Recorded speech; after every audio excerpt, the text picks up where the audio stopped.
Уважаеми съграждани, днес е 2 юни, ден на Ботев и на загиналите за свободата на България.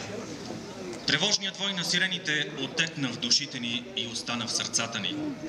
За да помним, трябва да помним и тачим всички, които са се борили за свободата и народа си. И да сведем глави в знак на признателност пред саможертвата на героите, дали живота си, за да оцелее българската нация и да я има българската държава. Защото този, който падне в бой за свобода, той не умира. Този безсмъртен стих повече от век ни напомня колко голям и велик е Христо Ботев. Поет и публицист, мислител и просветител, един от най-ярките лидери на българската революция.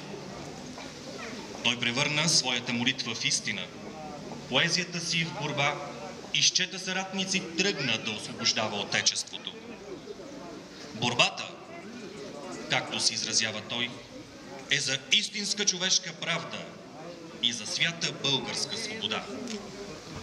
Съдбата на Ботевата чета е отекващ драматичен финал на априлското въстание, а революционният път и смъртта на Христо Ботев са може би най-яркият символ на величието и трагизма на българската национална революция.